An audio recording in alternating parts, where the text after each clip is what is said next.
Hello ladies and gents, Happy New Year and welcome to Congo2 TV's first segment of 2022.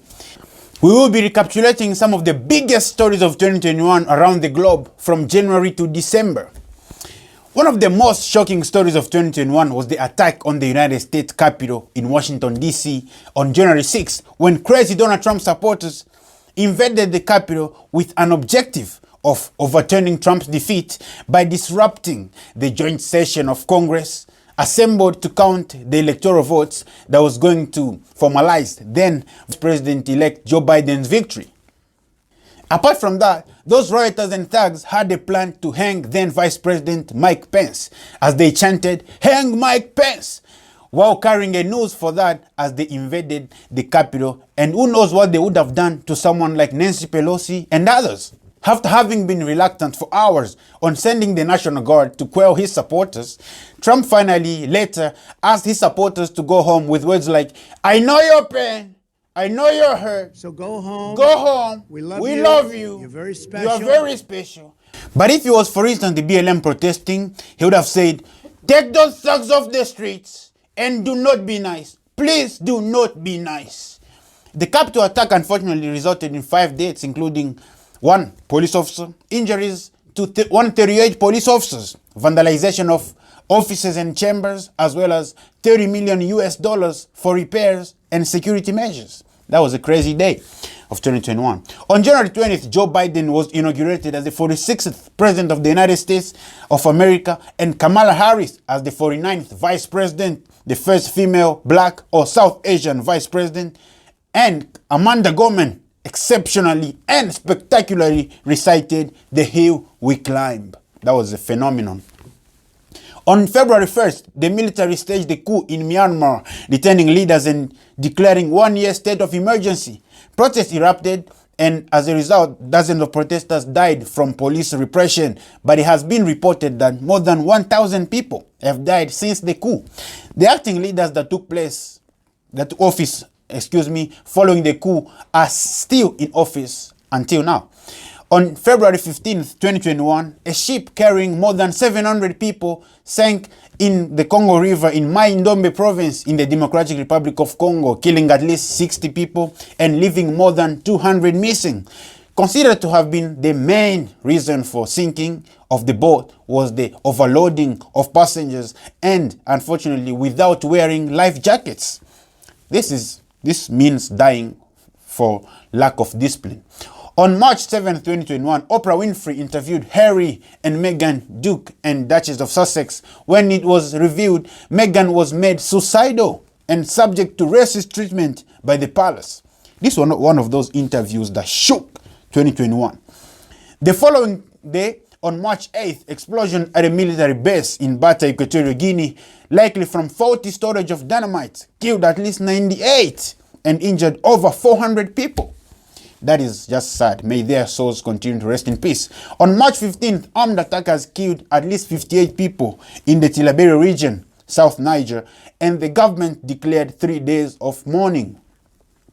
May their soul as well continue to rest in peace. That was one of the dark days in Africa in 2021. On 17th of March 2021, the late president of Tanzania, John Pombe Magufuli, was declared dead by then Vice President Samia Suluhu of heart complications, despite having been suspected of having died from COVID-19, the virus which he was skeptical about as far as its authenticity goes. Samia, however, added that Magufuli had been suffering from chronic atrial fibrillation for more than a decade. Magufuli was widely mourned in the country, the continent, as well as the world. Respected for his determination fighting against corruption, his opposition against outside dependence, his lack of interest on traveling outside his country, especially outside Africa, and strict measures taken to reduce government expenses and orienting the funds saved to country's infrastructure. He was a great president. May his soul continue to rest in peace, John Pombe Magufuli. On April 9th, 2021, now late Prince Philip, Duke of Edinburgh and husband to Queen Elizabeth II of the United Kingdom, died at the age of 99, in the morning of that day, the royal family stated that he died peacefully, and on his death certificate, the doctor stated that he died of old age. Prince Philip's funeral took place on the 17th of the same month. Due to COVID-19 and the prince's wish, his funeral was kept smaller. 99 years is a very long time. Even being rich, living 99 years is a very long time. On April 20, 2021, President of Chad for 3 decades, Idriss Déby Itno, was reported to have been killed on a battlefield fighting rebels near the capital of N'Djamena.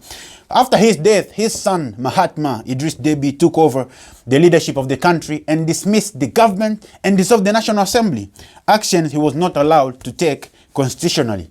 He also planned to organize election after 18 months instead of in 45 days at least and 90 days at most, as recommended by the Chadian constitution. And he's still ruling the country as for now, and the country seems to be quite peaceful. On May 5th, 2021, the possible eviction of Palestinian families from a Jerusalem neighborhood began days of unrest in the city, injuring hundreds. On May 10th, violence escalated between Palestinians and Israelis after Israeli officers entered Aqsa Mosque in Jerusalem.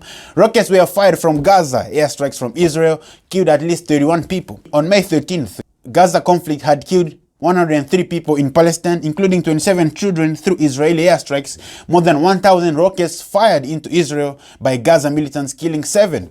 Lastly, on this topic, on May 19th, Israel and Hamas agreed to a bilateral ceasefire in Gaza after nearly 2 weeks of fighting amid international diplomatic efforts. This was one of those bad stories of 2021. These people were really fighting.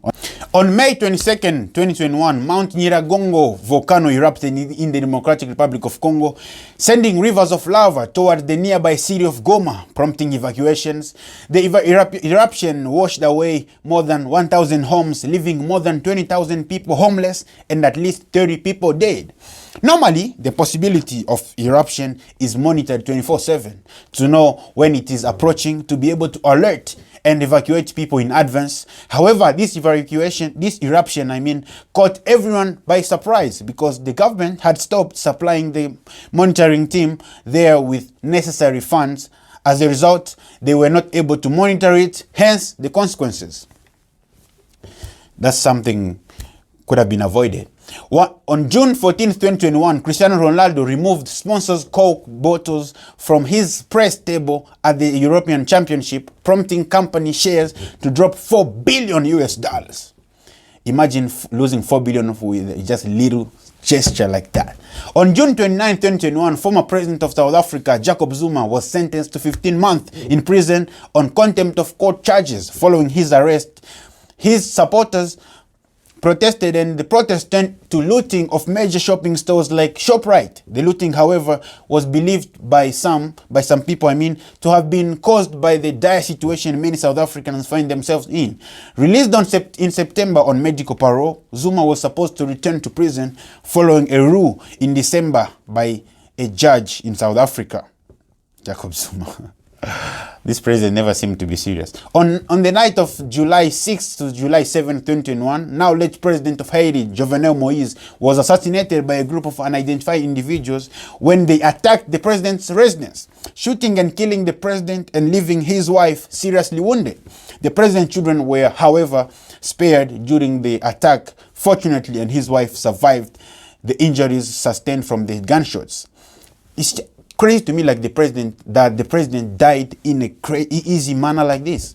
On August 15, 2021, the Taliban entered the capital city, Kabul, even the presidential palace, after having taken over other cities, one after the other, at a more rapid speed than expected by the United States, as it continued withdrawing its troops from Afghanistan.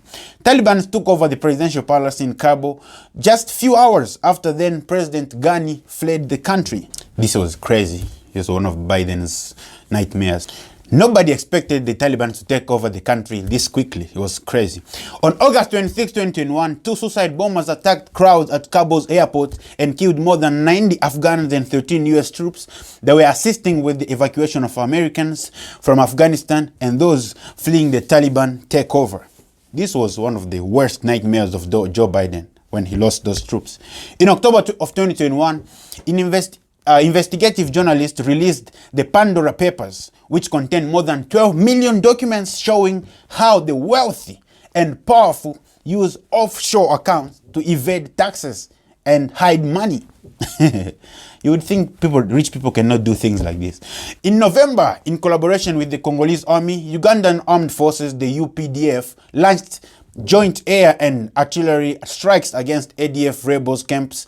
The next day, the Ugandan forces, after receiving a green light from Congo, entered the Congolese soil to combat together with the Congolese army, the ADFs, given that the ADFs are a common enemy to both countries as they kill in Uganda as well as in Congo. And that combat has been going good since then. In the same month of November, Iraqi Prime Minister Mustafa al-Kadhimi survived a drone strike on his home. Wow, alhamdulillah. On December 26th of 2021, Desmond Tutu, a South African icon, passed away. Tutu was an Anglican bishop and a theologian who was known for his stance and work against apartheid in South Africa and human rights activists. He was Bishop of Johannesburg from 1985 to 1996, in both cases being the first Black African to hold the position. May his soul continue to rest in peace. Ladies and gents, that's it. That was to reminisce what happened in 2021. We cannot enumerate everything, but that was some of the biggest stories of 2021. Please share this video now. Have a great 2022. May God be with us. May God protect us. And we are still together.